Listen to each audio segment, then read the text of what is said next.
This is going to be an interesting project. I want to make a giant table saw cut bowl. Now the last time I did this, the internet went insane. Either saying that it's the greatest thing they'd seen, oh, I just copied some so-and-so from so-and-so, or it's going to explode and kill all the neighborhood children.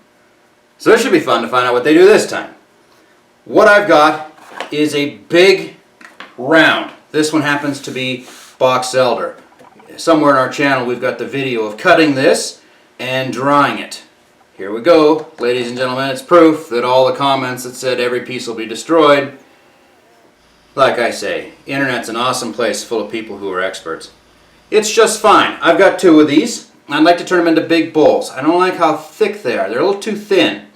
So I'm going to glue on, to add some space, but also to add a decorative flair, a outer ring of some cherry. I'm working on two of these things, and throughout the course of the video series, because I think this will be at least 3 videos, I'll interchange them. Both of them have the same process, so I will interchange them as we go through. This one has got some inclusions, and I'm going to go ahead and glue the outer ring right over the top of the hollows, so that the hollows will show through the walls. I don't know how well it'll work. I have no idea. The other one doesn't have the inclusions. The other one will be a nice round. So I suppose we'll all find out together.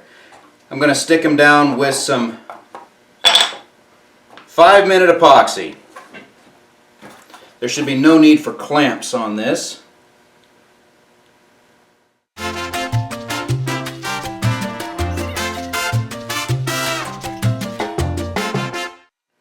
This will be the key.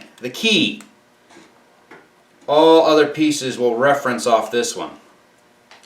What I did in sort of a trial and error pattern was mark out. So it's not as if I'm going back in blind. I have these pieces and their positions relative to each other carefully marked out.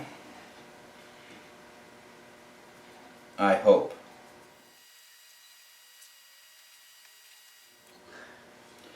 So I use the 2 neighboring pieces to set the reference point, and then I will let this one go ahead and firm up before I continue on, just so that it doesn't move. Was I quiet? You were super quiet. Thank you very much. You can make all the noise you want now. But I can probably do it myself.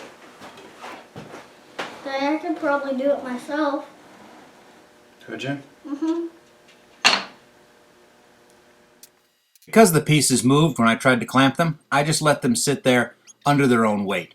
And I would do 2 on either side of the king piece. Let those 2 firm up and do 2 more. Because I was working from both directions, it went really fast.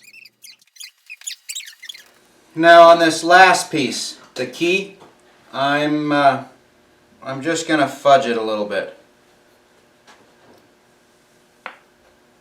Basically, cut it a little smaller, the angle's a little steeper, and get it in there.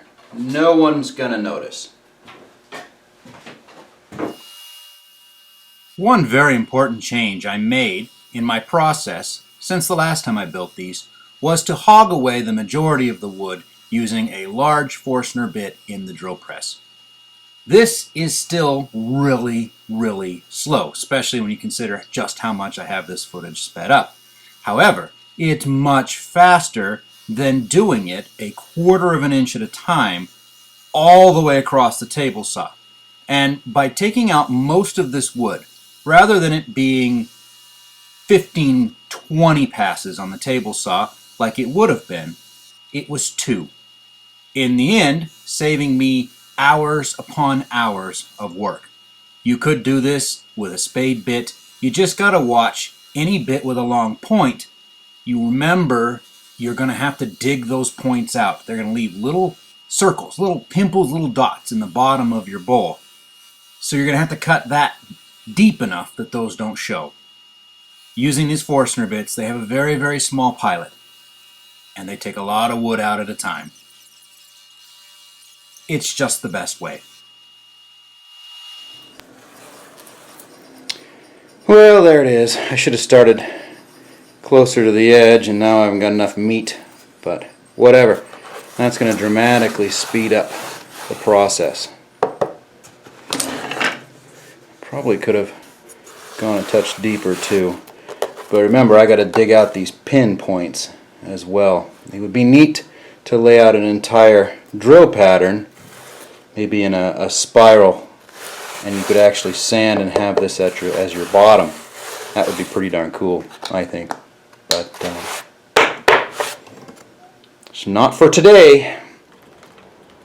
The last thing I'm doing with it tonight is mixing up a little bit of epoxy to pour over the inside cut face. Because obviously we've got some checking, we've got some rot pockets. I want to stabilize all of that. And it's best to do it before you cut, because then you'll end up with a a nice, clean, smooth grind, rather than trying to put epoxy on your finished product. I've mixed a lot, more than I should. We'll see if we get away with it.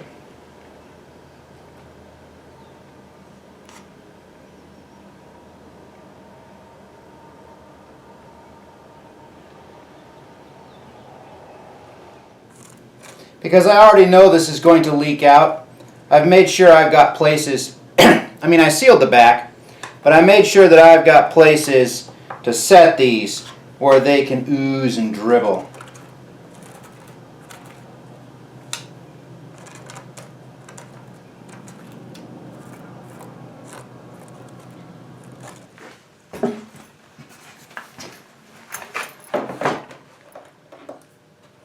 Get this one out.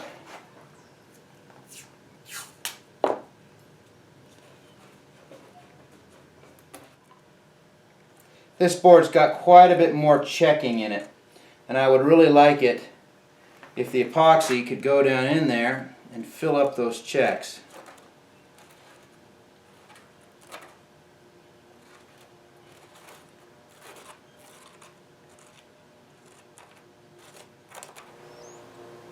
I'd also love it if I could get this knot to firm up. It's all punk, because I'd like to cut it.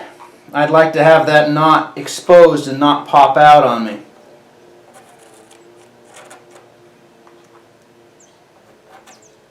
Now I just go back and forth between the two, and wherever the cracks have sucked up to where the epoxy's dry on the surface, I'll drip a little more in there. What I've got there is both of them stacked on top of each other. It's not if they're going to leak. They're going to leak. But hopefully by stacking one on top of the other, I can at least make use of that epoxy twice. This will make a hot box. That clear, it's really a countertop epoxy, and it has like a 24-hour cure time. But I know that you can dramatically speed it up if you encapsulate the whole thing and bring the temperature up to 120, 130, and she will dry like a racehorse. So that's what we're going to do here today. I'll leave this run for exactly 2 hours, and I'll come back and check, make sure the temperatures aren't too high. I think I have that thing set on low. Should be perfect. With luck, we can start cutting sometime tomorrow afternoon.